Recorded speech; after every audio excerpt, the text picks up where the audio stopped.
Nike decided to take a risk and take on Colin Kaepernick for a huge ad campaign. Just do it.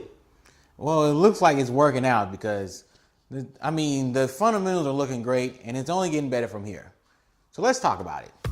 What's up, world? Michael EJ here of Economic Stock Picking, bringing you differentiated ideas about the stock market. If you want to learn more about these ideas, check me out. Check out all the videos I have.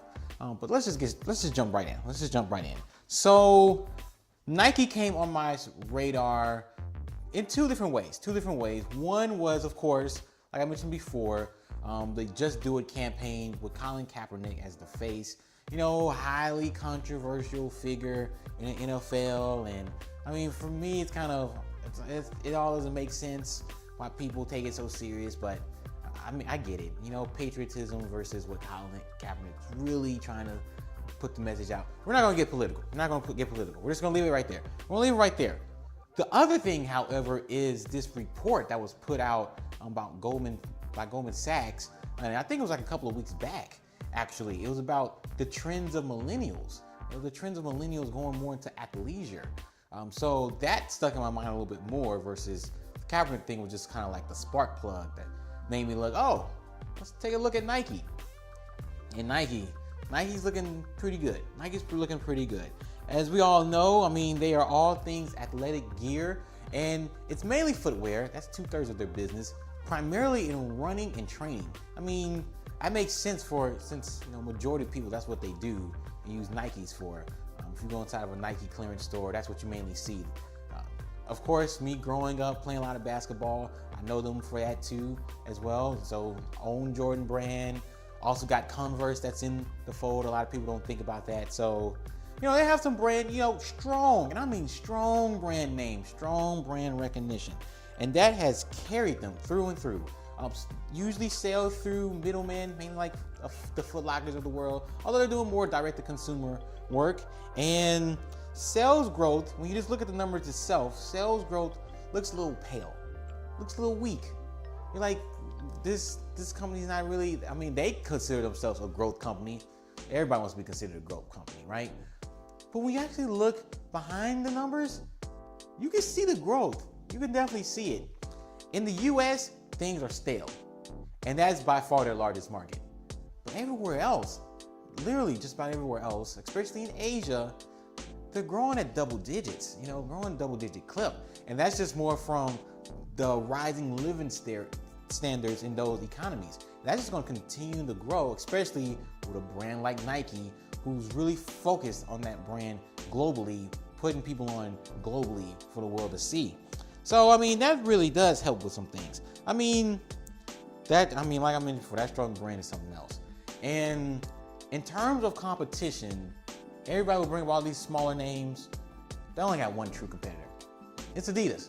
Adidas is the only one that has the scale, can reach all the markets that Nike can, tries to do better in other areas, like, for example, soccer.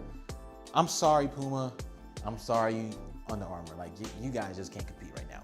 So, throwing them to the side, the only true competitor is Adidas. And if you look at the US alone, and you can also look at Europe as well, Nike is still the preferred brand. Just across the board, Nike is still the preferred brand. So they got the strong brand power, they got the strong industry leadership in an industry that's going to be growing more than people might expect. Long-term secular trend in athleisure wear, and it's right up Nike's wheelhouse.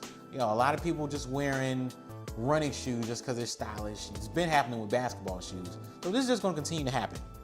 Now, one other thing about Nike is the company is safer than you think.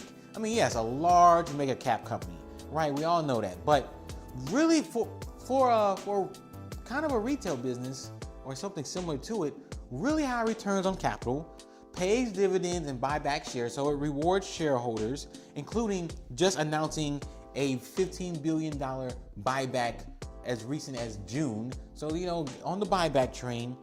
And like I mentioned before, low competition, true competition, like actually compete in the very same market, going after the very same customers. So, you combine all these things together. You got the brand, company's safer than you think.